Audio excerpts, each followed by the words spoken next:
खुदावन तेरे पाक रूह को इस जगह पर वेलकम करती हूँ खुदावन, ताकि जो भी बोलूँ खुदावन तेरे पाक रूह से खुदावन और रूह और सच्चाई से बोलने वाली हूँ, यीशु मसीह के नाम में आमीन। हालेलुया।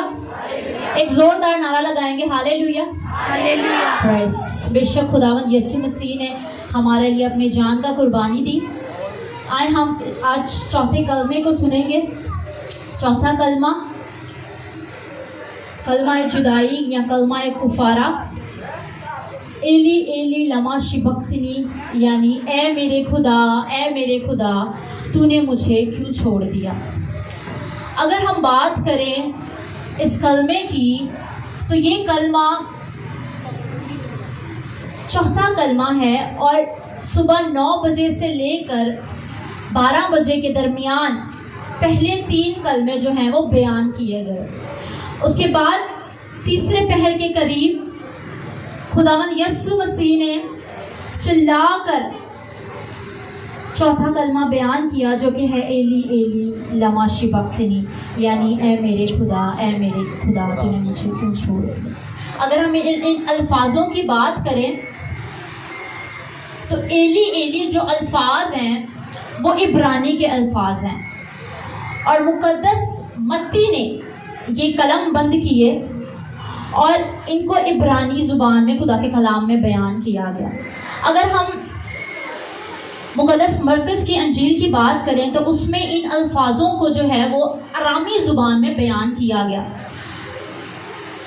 जो कि उन्होंने लिखे अल्लूही अल्लूही लमा शिबक्तनी, जिसके भी मायने जो हैं वो बिल्कुल एक ही हैं। चूँकि ये जो दोनों रसूल हैं, जो शागिर्द हैं, ये दोनों अलहदा ज़ुबानों से ताल्लुक़ रखते थे, यानी कि मत्ती रसूल जो हैं वो इब्रानी ज़ुबान से और जो मरकज़ रसूल हैं वो अरामी ज़ुबान से। इसलिए इन दोनों के जो अल्फाज हैं वो मुख्तलिफ हैं लेकिन मायने एक ही हैं। आइए मेरे साथ निकालिए मुकद्दस मरकज़ की अंजील, उसका 15 बाब और उसकी वर्स है 33।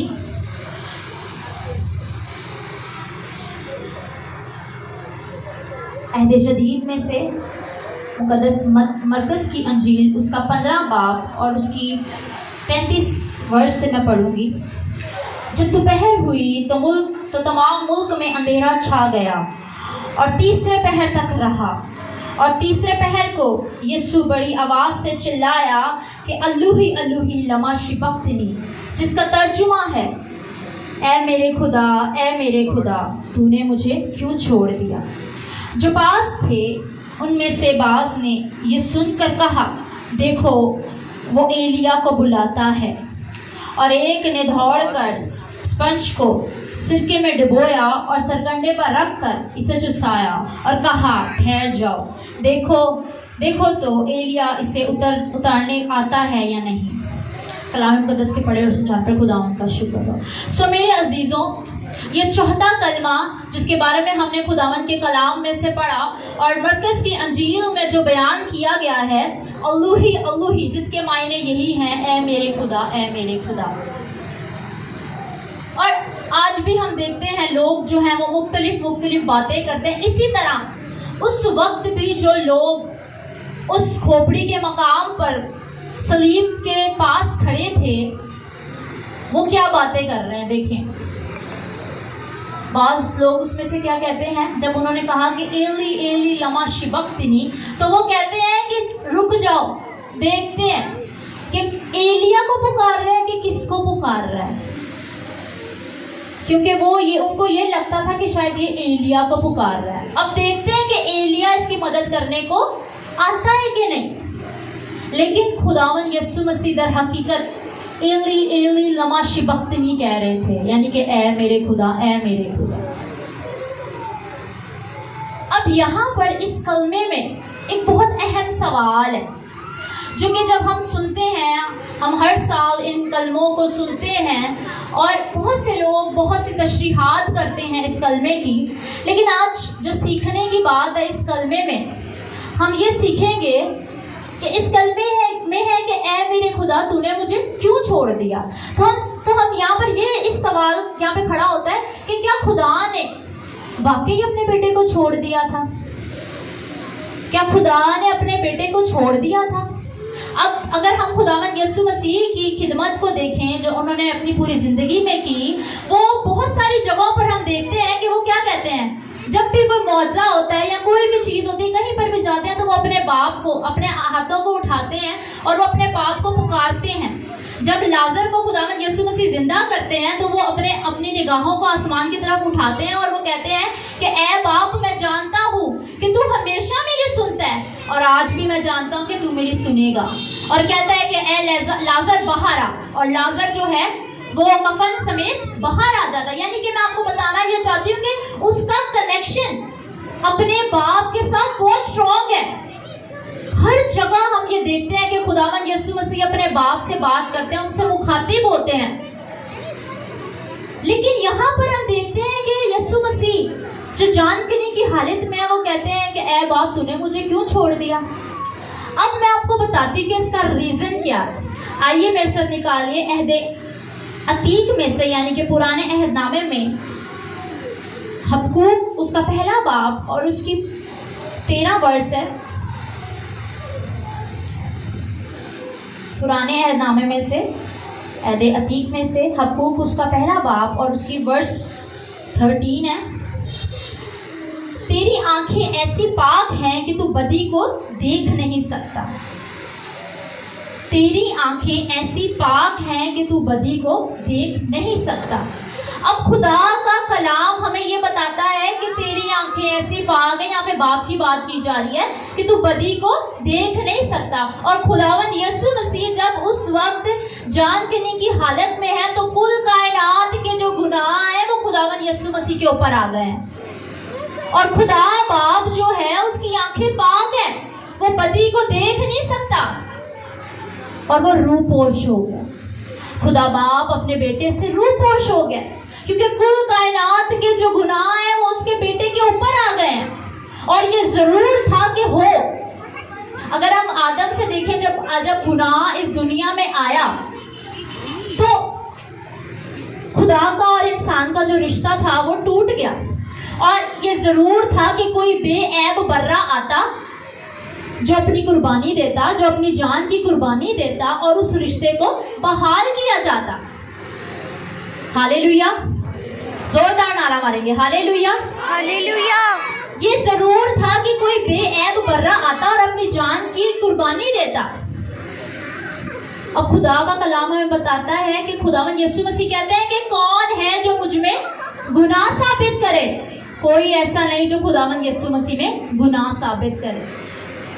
और अगर हम देखें पिलातुस को तो वो 3 दफा तस्दीक करता है। क्या करता है? 3 दफा तस्दीक करता है कि मैं इसमें कोई गुनाह नहीं पाता, इसको यहाँ से ले जाओ। फिर उसके पास आ जाते हैं, इसको सलीब दो। वो कहता है कि मैं इसमें कोई गुनाह नहीं पाता, इसको ले जाओ। तीसरी दफा क्या होता है? तीसरी दफा उसकी बीवी उससे कहती है कि ये गुनाहगार शख्स है, मैंने इसकी बाइस जो है वो पूरी रात दुख उठाया है, ये गुनहगार है, इसको सलीब ना दे, इसको बलि कर दे। लेकिन जो वो लोग हैं वो कहते हैं, फिर कहते हैं कि हाँ इसे सलीब दो। उस वक्त फसा के मौके पर जो है वो एक कैदी को जो है वो रहा किया जाता था। और पिलातुस ये चाहता है कि मैं यीशु नामी जो शख्स है इसको रिहा कर दूं। क्या करूं? रिहा कर दूं इसको। लेकिन लोग क्या डिमांड करते हैं? इसे सलीब दो। वो कहते हैं कि मैं किसको रिहा करूं, यीशु नामी को या बराबा को? तो कहते हैं कि यीशु को तू सलीब दे, बराबा को रिहाई दे दे। और फिर वो क्या करता है? वो अपने हाथ, वो पानी की बोतल लेता है और अपने हाथों को धोता है और कहता है कि मेरा खून, इसका खून मेरे ऊपर से, मेरा खून इसके ऊपर नहीं आएगा। और वो लोग चिल्लाते हैं कि इसका खून हमारे ऊपर, हमारी नस्लों पर। फिर भी वो कहते हैं कि इसे सलीब दो। यानी कि वो बेऐब है, उसमें कोई ऐब नहीं है। 3 दफा तस्दीक हो गई है। और जब किसी चीज की 3 दफा तस्दीक हो जाती है ना, अदालत में भी अगर कोई गवाही दे दे 3 दफा तो उसको मुजरिम ठहरा दिया जाता है। लेकिन यहाँ पर हम देखते हैं कि क्या माजरा है कि 3 दफा इस चीज की तस्दीक कर दी गई है कि ये बेगुनाह है, बेगुनाह है, लेकिन फिर भी उसको सलीब दी गई है। उसके बाद हम देखते हैं कि खुदावंद यीशु मसीह जो है वो सब कुछ जानते हैं, लेकिन वो अपने अहदी रिश्ते को फौकियत देते हैं। अहदी रिश्ते से मुराद उसने अहद किया होता है। आइए हम खुदाई कलाम में से देखते हैं, मेरे साथ निकालिए अहद जदीद में से इब्रानियों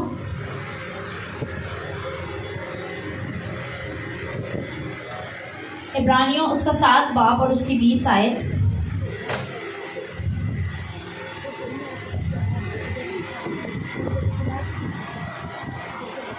इब्रानियों उसका 7 बाब और उसकी 20 आयत से पढ़ूंगी। और चूंकि मसीह का तकद्दुर बगैर कसम के ना हुआ, क्योंकि वो तो बगैर कसम के काहे मुकर्रर हुए हैं, मगर ये कसम के साथ इसकी तरफ से हुआ जिसने इसकी बाबत कहा है कि खुदावन ने कसम खाई है और वो उससे फिरेगा नहीं कि तू अब तक काहिन है।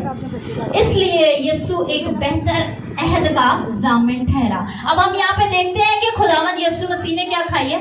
कसम खाई है। उन्होंने अहद लिया है कि जो काम मुझे दिया गया है मैं उसको पूरा करूंगा। जो बनी नौ इंसान और खुदा की जुदाई हो गई है, मैं उस रिश्ते को बहाल करूंगा। और उसने इस बात की भी फिक्र नहीं की है कि मेरे बाप की और मेरी जुदाई हो जाएगी। बहुत स्ट्रॉन्ग कनेक्शन है उनका।